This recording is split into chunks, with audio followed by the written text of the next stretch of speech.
Hello everyone, नमस्कार. 2025चा शेवटचा दिवस विठू माऊलीच्या आशीर्वादाने संपलेला आहे आणि 2026 गुरुवार म्हणजे स्वामींच्या आशीर्वादाने आपलं नवीन वर्ष सुरुवात झालेलं आहे. आणि माझं गुरुवारचं उद्यापन बाकी होतं, तर तेच मी आज करणार आहे. तर छान अशी सुरुवात केलेली आहे. सकाळी छान अशी देव पूजा करून झालेली आहे. सर्व घरातलं आवरून झालेलं आहे आणि आता मी मांडणी करायला सुरुवात करणार आहे. सर्वात अगोदर मी छान अशी जागा स्वच्छ करून घेतलेली आहे आणि आज रांगोळीचं स्वस्तिक न काढता मी हळदी कुंकू मिश्रण करून छान असं स्वस्तिक काढलेलं आहे. वर्षाच्या पहिल्याच दिवशी मी खूप छान असं शुभ कार्य करते आणि लक्ष्मी माताच्या आगमनाची तयारी करत आहे मी. तर छान असं स्वस्तिक काढून झालेलं आहे. मी आता त्याची हळदी कुंकूने पूजा करून घेणार आहे. प्रथम जे आहे ते आपल्याला भूमिपूजन करावं लागतं आणि मग आपल्याला पूजेची मांडणीला सुरुवात करायची असते. आपला धरती मातेने सर्वांचा भार जो उचललेला आहे, तर धरती मातेचं कृतज्ञता व्यक्त करण्यासाठी आपण तिचा रोज नमस्कार केला पाहिजे. रोज सकाळी जेव्हा आपण झोपेतनं उठतो आणि जमिनीवर पाय न ठेवता अगोदर धरती मातेचा नमस्कार केला पाहिजे, तिचं कृतज्ञता व्यक्त केलं पाहिजे, मगच जमिनीवर आपण पाय ठेवला पाहिजे. तर मी आता आईला सजवण्याची तयारी करत आहे. तर मी हेअर एक्सटेन्शन घेतले होते, तर त्याची मी छान अशी वेणी घालून घेतली नाही. खूप मोठे हेअर एक्सटेन्शन आहेत आणि ते थोडे पातळ अशी वेणी दिसत होती, त्याला मी अशी थोडीशी लूज करून घेणार आहे, जेणेकरून ती थोडीशी जाडसर दिसेल आणि छान दिसेल. तर खूप मस्त असे हेअर एक्सटेन्शन आहे, तुम्ही स्वतःसाठीही वापरू शकता. पण मी ही देवी आईसाठी घेतली होती आणि काही मी हे पार्सल मागवले होतं, हेअर एक्सेसरीज मागवलेली होते वेणीला लावण्यासाठी. तर चंद्रकोरमध्ये आहे, तुम्ही बघू शकता. खूप छान असे हेअर एक्सेसरीज आहे आणि खूप स्वस्तात मला मिळाले. 6 पीस आहेत हे मला रिसीव्ह झालेले. तर मी छान अशा वेणीवर त्याला अटॅच करून घेईल आणि क्वालिटीसुद्धा खूप चांगली आहे.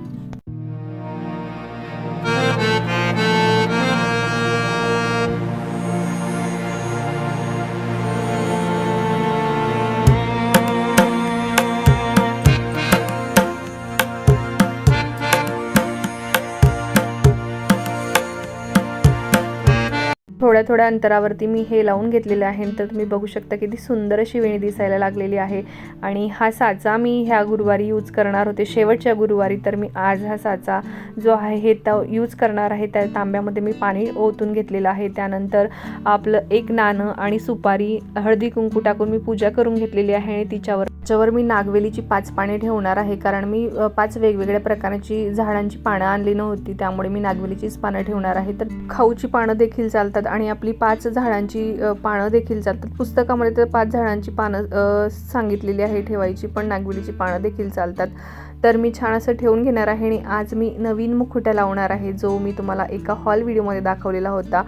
सुंदर असा मुखवटा आहे आणि मानवी रूपामध्ये आहे. तर इतका सुंदर मुखवटा आहे ना, जसं मी विचार केला होता की लावल्यानंतर हा मुखवटा कसा दिसेल, प्रत्यक्षामध्ये खरोखर तो तसाच दिसत होता. तर चला मी तुम्हाला मुखवटा लावून दाखवते आणि आईला सजवताना, आईची तयारी करताना मला काय काय अनुभव आले ते तुमच्यासोबत मी आता पुढे शेअर करते. तर चला, मी हा जो नारळ आहे तो ठेवून घेतलेला आहे आणि हा तो मुखवटा ज्याचं जे रूप आहे ते साक्षात लक्ष्मी स्वरूपच दिसत होतं, साक्षात आईचं रूप याच्यामध्ये प्रत्यक्षात दिसत होतं. आणि खूप सुंदर असा मुखवटा आहे. नाक, नक्षे, डोळे अप्रतिम आहे आणि तुम्ही बघू शकता किती छान असा नाजूक हसरा चेहरा आहे आईचा. तर मला तर फार आवडला होता, पण आता हा आउट ऑफ स्टॉक झालेला आहे. मिशोवरनंच मी घेतलेला होता, स्टॉकमध्ये नाही आहे. पण तुम्हाला जर हवा असेल तर मी लिंक जे आहे ते देऊन देईल. जेव्हाही तो स्टॉकमध्ये येईल तेव्हा तुम्ही घेऊ शकता. श्रीचं सौंदर्य कशामध्ये असेल तर ते केसांमध्ये असतं आणि तिचे केस खूप लांब असले ना, तर ती अजून सुंदर दिसते, अजून देखणी दिसते. त्यामुळे आईचंही रूप बघा, तुम्ही बघू शकता केस लावल्यानंतर किती सुंदर दिसायला लागलं. तर छान असे लांब लचक मी आईला केस लावलेले आहेत आणि खूप सुंदर दिसतंय. आणि तो जे केस आहेत ना, मी ते काही बांधले नाही आहे, त्याला मी जे सेफ्टी पिन असेल त्याच्या साहित्याने त्याला तिथे सिक्युअर करून घेतलेलं आहे. ते हललं नाही, व्यवस्थित राहिलं. ह्या साईडने ते व्यवस्थित दिसत नव्हतं, म्हणून मी इकडच्या साईडने ती वेणी लावलेली आहे. आणि मी हातात बांगड्या घालण्याचा प्रयत्न केला, पण बांगड्यासुद्धा जात नव्हत्या. आणि मी हा ब्रॉडवाला नेकलेस आहे, साऊथ इंडियन याच्यामध्ये आहे, तर तो मी घालणार होते, पण तो खूप मोठा दिसत होता आणि तो व्यवस्थित दिसत नव्हता, त्यामुळे मी तो काढून टाकला. त्यानंतर मी हा लॉंग नेकलेस घातलेला आहे. गेल्याच गुरुवारी विचार केला होता की शेवटच्या गुरुवारी मी आईची तयारी कशी करणार, आणि जो विचार मी केला होता ना, तशी तयारी काही आईची झाली नाही आहे आणि तिला जशी हवी होती तशी तयारी तिने करून घेतलेली आहे. तर मी हा खोपासुद्धा मागवलेला होता आणि तो व्यवस्थित बसत नव्हता, त्यामुळे मी मागच्या साईडला ना थर्माकॉल लावलेला आहे आणि त्याच्यावरती मग तो खोपा मी बसवलेला. मुखवटा वजनाने बऱ्यापैकी होता, त्यामुळे त्याचा जो भार आहे ना तो व्यवस्थित पेलला जात नव्हता, त्यामुळे तो खोपासुद्धा मी कसा तरी लावला, पण तो मुखवटा आहे ना व्यवस्थित बसत नव्हता, पुढे आल्यासारखा वाटत होता. तर मग मी ते काढून टाकलेलं आहे. तुम्ही बघू शकता की मुखवटा जो आहे तो हलत होता आणि हे इयरिंग्ससुद्धा मी घालण्याचा प्रयत्न केला, ते व्यवस्थित बसत नव्हते. जे मी विचार केला होता ना त्यातली एकही ज्वेलरी आईला आवडली नाही आणि तिला आवडणारी ज्वेलरी तिने घातलेली आहे. कानातले घातल्यानंतर मला आठवलं की मला आईला जे आहे ते वेल लावायचे होते आणि हे वेल मग मी लावलेले आहेत. दोघं मी वेल लावून घेतलेले आहे आईला आणि खूप सुंदर चेहरा दिसत होता. नव्या नवरीसारखी आई दिसायला लागली होती. अजून तर ज्वेलरी बाकी होती घालायची आणि अजून तुम्ही फक्त बघू शकता की कानातले घातल्यानंतरच आईचं स्वरूप किती सुंदर दिसायला लागलेलं आहे. तर ज्वेलरी घातल्यानंतर आई किती सुंदर दिसेल. तर ना हा खोपा मी काढला अगोदर, कारण ज्वेलरी माझी राहिली होती घालायची आणि हे ठुशी मी घातलेली आहे. त्यानंतर मी शॉर्ट नेकलेससुद्धा घातलेला आहे. तर पण ते मुखवट्याचं जे मुखवट्यालाच जो आहे ना नेकलेस त्यांनी बनवून दिलेला आहे, तर त्यामुळे ती ज्वेलरी आहे ना व्यवस्थित तिथे बसत नव्हती आणि दिसायलाही एवढी व्यवस्थित दिसत नव्हती. मी प्रयत्न केला की व्यवस्थित ती दिसली पाहिजे. मग मी परत मुखवटा काढला, परत त्या ज्वेलरीला असं घालण्याचा प्रयत्न केला तर ती बसत नव्हती. मग नंतर परत मी मुखवटा घातला आणि नंतर परत हे केलं तरी ते व्यवस्थित दिसत नव्हतं आणि जसं आईचं स्वरूप यायला पाहिजे होतं तसं दिसत नव्हतं. त्यामुळे मग मी विचार केला की मुखवटा जो आहे तो दुसरा लावूया, जो मी तिसऱ्या मार्गशीर्ष गुरुवारला चौथ्या मार्गशीर्ष गुरुवारला लावलेला होता, तो मुखवटा मी लावून बघितला, पण तो ह्या बॉडीला ना लहान दिसत होता. मग मी परत पुन्हा हाच मुखवटा लावला आणि तीच आधी जी ज्वेलरी घातली होती ती घालून बघितली. एक वेळा प्रयत्न करूया, प्रयत्नाती परमेश्वर, पण ते काही मनासारखं दिसत नव्हतं आणि मुखवटा जो आहे तो हलतसुद्धा होता. तुम्ही बघू शकता एवढं व्यवस्थित दिसत नाही आहे आणि ही नथसुद्धा आईच्या नाकामध्ये जात नव्हती. तर मला थोडंसं टेन्शन आलं होतं की बिना नथीचा जो आईचा शृंगार आहे तो अपूर्ण आहे. त्यामुळे मग मी मुखवटा काढला, त्याला थोडासा होल केला आणि आईला नथ घातली आणि मला आठवलं की मी देवीची आज्ञा न घेता तिचा शृंगार करायला घेतला. मग मी देवीपुढे नतमस्तक झाले आणि आईची आज्ञा घेतली आणि तिला म्हणाली की आई, अगं तू अशीच खूप सुंदर दिसतेस, पण जेव्हा तू दागिने घालतेस ना तेव्हा तू अजून जास्त सुंदर दिसतेस गं. म्हणून तू हे दागिने परिधान कर, म्हणजे मला तुला तयार केल्यानंतर मला देखील तयार व्हायचं आहे गं आई. तू विश्वातली सर्वात सुंदर स्त्री आहे, म्हणून तर आम्हा सर्व स्त्रियांना तुझं रूप म्हटलं गेलं आहे. तू बघितलंस ना, मी 4ही गुरुवार तयार झाले नव्हते, पण आज मला खूप छान असं तयार व्हायचं आहे आणि तुला मी तयार करेन तेव्हाच मी सुद्धा तयार होऊ शकेल. तू बघतेस ना किती कामे बाकी आहेस माझी. तुझ्याशिवाय मला कोण समजून घेईल आणि तुझ्याशिवाय माझी मदत कोण करेल गं. आणि माझ्या आईने ती माझी तळमळ बघितली आणि पटकन ती तयार झाली. असा होता आजचा माझा अनुभव. देवीची आज्ञाशिवाय काही होऊ शकत नाही, म्हणून कुठलेही देवाचं कार्य करताना आधी देवांची आज्ञा घेतली म्हणजे ते कार्य निर्विघ्न पार पडते. तर पूजा वगैरे मांडून झालेली आहे आणि रांगोळी माझी बाकी होती, तर मी छान तयार झाले आणि मग रांगोळी जी बाकी होती ती काढायला घेतलेली आहे. इथे श्रीयूने शूट केलेलं आहे, त्यामुळे जे आहे ना इथे कॅमेरा शेक होतोय. तर छान अशी पूजा माझी मांडून झालेली आहे आणि मग आता मी पूजेला सुरुवात करणार आहे.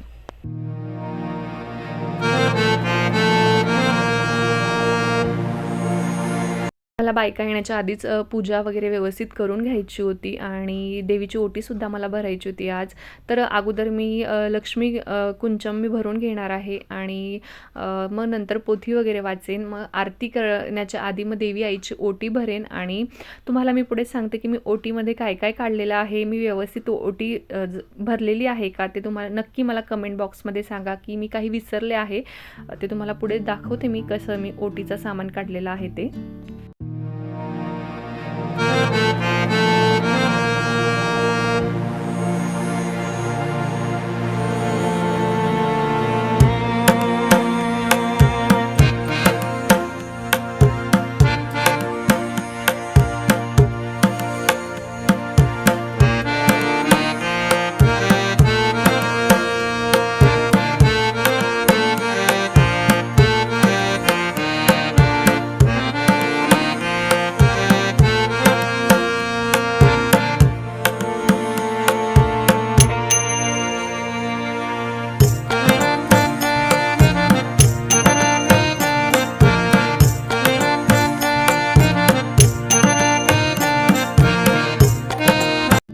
ओटीमध्ये मी एक साडी, ब्लाऊज पीस, त्याच्यावरती नारळ, दक्षिणा, हळदी कुंकू वगैरे आणि मंगळसूत्र, टिकल्यांचं पाकिट, गजरा, मेहंदी आणि जोडवे असं मी काढलेलं होतं. तांदूळ, तर एवढं मी ओटी भरताना काढलेलं होतं. हे बरोबर आहे का मला नक्की कमेंटमध्ये सांगा. आणि देवीची छान अशी ओटी भरलेली आहे आणि हा जो सामान आहे ना, साडी वगैरे, हे मी स्वतः घालणार आहे.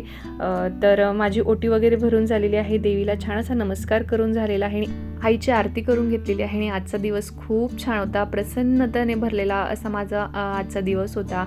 पहिल्या वर्षाचा, नवीन वर्षाचा पहिला दिवस होता आणि माझ्या घरी इतक्या साऱ्या लक्ष्म्यांचं आगमन झालं आणि त्या माझ्या घरी येऊन खूप प्रसन्न होत्या. खूप त्यांना म्हणजे देवींना बघून खूप प्रसन्न वाटत होतं. आणि माझा फक्त एकच उद्देश असतो, जो कोणी माझ्या घरी येईल ना, तो जाताना नेहमी प्रसन्न होऊन गेला पाहिजे. आणि माझा तो प्रयत्न नेहमीच असतो, मग तो कोणीही येऊ दे, मित्र, शत्रू, गरीब, श्रीमंत, सर्वांसोबत माझी वागणूक छानच असते. कारण मी त्यांना पाहुणा नाही तर देवाप्रमाणेच समजते. येताना व्यक्ती तो कुठल्याही भावनाने येऊ दे, मात्र जाताना आनंदी आणि प्रसन्न होऊन जातो. अजून काय हवं? आणि ते सर्व शक्य आहे ते माझ्या स्वामींमुळे आणि माझ्या मेहनतीमुळे. कारण आपलं घर कसंही असू दे, नेहमी स्वच्छ असेल ना, तर नेहमी आपल्या घरात प्रसन्न वातावरण असतं आणि अशा घरामध्ये शांतता, सुख, समृद्धी, आरोग्य, लक्ष्मीचा निवास असतो. थोडी मेहनत घ्यावी लागते घर स्वच्छ ठेवायला, पण आपल्याला एकदाची सवय झाली ना कामांची की काही वाटत नाही. असो, जेव्हाही ह्या माझ्या सर्व मैत्रिणी, माझ्या ताई जेव्हा माझ्या घरी येतात ना, तेव्हा मला खूप छान वाटतं आणि तेही खूप प्रसन्नतेने माझ्या घरी येतात आणि माझं भरभरून कौतुक करतात आणि ते कौतुक बघून मला फार आनंद होतो. आपल्याला काय हवं असतं, कोणी आपलं कौतुक करतं ना, तर खूप छान वाटतं. आपलं ते काम केल्याचं जे आहे ना, ते फळ आपल्याला लाभल्यासारखं वाटतं. तर खूप सुंदर अशी जी आहे ती पूजा झालेली आहे आणि आता सर्व बायका ज्या आलेल्या आहेत आणि हळदी कुंकू मी आता सर्वांना देते आणि मग ओटी भरण्याचा कार्यक्रम मी करेन. तर ओटीमध्ये फक्त एक पुस्तक, आपले गहू आणि फळ आणि ₹1 असं दिलेलं आहे, कारण मला हळदी कुंकू करायचं आहे, पण मी नंतर करेन. मी दरवर्षी काय करायचे, जेव्हाही उद्यापन करायचे ना, तेव्हाच हळदी कुंकू पण म्हणजे त्याच्याचमध्ये करून घ्यायचे आणि काही भेटवस्तू द्यायची. पण आता मी त्यावेळी केलं नाही, कारण मागच्या वर्षी मी हळदी कुंकू जे आहे तर स्पेशल केलेलं होतं. तर म्हटलं दरवर्षी आता स्पेशलच हळदी कुंकू करूया. सो फक्त मी आता पुस्तक, एक फळ आणि गहू आणि ₹1 असं मी त्यांना दिलेलं आहे. आणि छान वाटलं, प्रसन्न वाटलं. असं काही आपण देवाचं कार्य करतो ना घरामध्ये, तर एकदम वातावरण जे आहे ना ते वेगळ्याच लेवलला असतं. तर असा होता माझा आजचा व्हिडिओ ब्लॉग. कसा वाटला? पूजा वगैरे आवडली असेल तर लाईक, शेअर, सबस्क्राईब करायला विसरू नका. भेटूया अशाच नवीन व्हिडिओमध्ये. तोपर्यंत सर्वांना बाय बाय. आणि हो, सर्वांना नवीन वर्षाच्या हार्दिक हार्दिक शुभेच्छा. व्हिडिओ फार लेट येतो तरीसुद्धा तुम्हाला नवीन वर्षाच्या खूप खूप मंगलमय शुभेच्छा आणि हे वर्ष तुम्हाला आरोग्यदायी, सुख समृद्धीचं जावो, ही स्वामींचरणी आणि आईचरणी प्रार्थना करते.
व्हिडिओची क्लिप जी आहे ती पहिल्या गुरुवारपासून तर 5व्या गुरुवारपर्यंत मी आईला कसं तयार केलं होतं तो व्हिडिओ क्लिप मी ॲड केलेली आहे.